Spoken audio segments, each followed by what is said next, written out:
Chers amis, chers frères et sœurs, les textes que nous venons d'entendre aujourd'hui, cette première lecture et puis ce passage de l'Évangile témoignent de la sollicitude, de l'indulgence au singulier, s'il vous plaît, ou plus communément de la miséricorde de Dieu à l'égard de son peuple.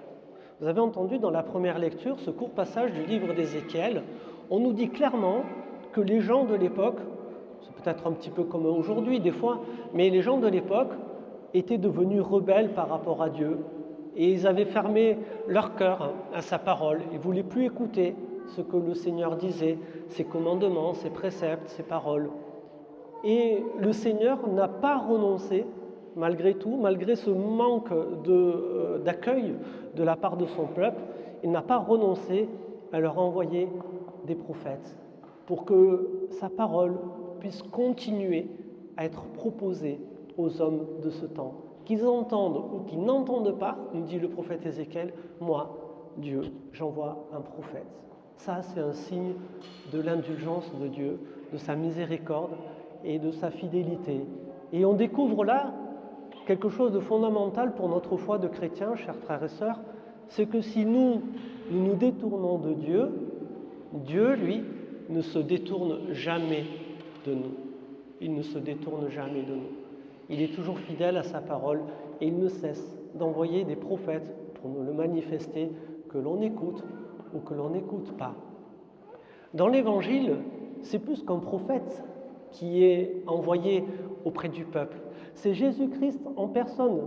Nous savons tous, avec le recul historique qui est le nôtre maintenant, que si en son temps on pouvait prendre Jésus pour un prophète, aujourd'hui, nous savons que Jésus n'est pas qu'un prophète, il est le Fils de Dieu. Donc s'il y a quelqu'un qui est bien placé pour nous donner la parole de Dieu, c'est bien lui, celui qui est le Fils de Dieu, celui qui est l'envoyé du Père, celui qui est le Messie, eh bien lui, il vient nous redonner sa parole. Et pourtant, on voit bien que quand il passe à Nazareth, son lieu de naissance où il a vécu, enfin non, il est né à Bethléem, pardon, mais le lieu où il a vécu, à Nazareth, eh bien on n'est pas prêt à accueillir sa parole. On pense le connaître. Ouais, c'était le fils de Joseph, le charpentier, pour qui se prend là, à nous annoncer la parole de Dieu là. Et les gens, vous voyez, mettent des barrières, ils se mettent eux-mêmes des barrières en pensant connaître Jésus et disent non, mais nous on n'a rien à recevoir de lui. Et vous voyez que de fait, ce qui est important, frères et sœurs, cela nous fait toucher du doigt que quand bien même nous penserions connaître Jésus, eh bien peut-être qu'il nous faut approfondir encore et toujours la connaissance que nous avons de lui pour nous rendre tout simplement disponibles à sa parole et à ce que lui voudrait nous apporter. Et ce qui me navre un petit peu dans ce passage de l'Évangile, c'est que l'évangéliste résume ainsi les choses. À cause de leur manque de foi, Jésus ne peut pas accomplir des miracles. Vous vous rendez compte le pouvoir qu'on a sur Dieu? Quand nous manquons de foi, nous lui coupons tous ses moyens. On l'empêche de réaliser des merveilles pour nous.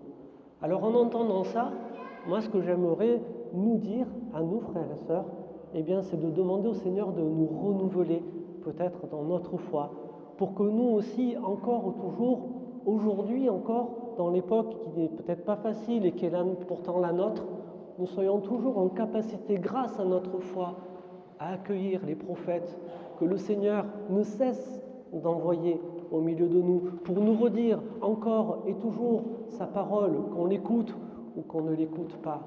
Et que nous soyons toujours en capacité, par notre foi toujours, d'accueillir tous les miracles, tous les signes, toutes les guérisons, toutes les consolations que le Seigneur se plaît à répandre dans nos cœurs et dans nos vies par son Esprit Saint. Que notre foi, frères et sœurs, nous aide à accueillir et être toujours ouverts à ce que le Seigneur souhaite pour chacun de nous dans son immense amour. Alors aujourd'hui, nous allons baptiser deux petits-enfants, Sacha et Léopoldine. Eh bien voilà, chers parents, chers parrains et marraines, votre tâche, eh bien, ce sera peut-être de les aider à pouvoir grandir dans cette foi pour qu'eux aussi, plus grands, soient toujours en capacité d'accueillir ce que le Seigneur souhaite pour eux. Amen.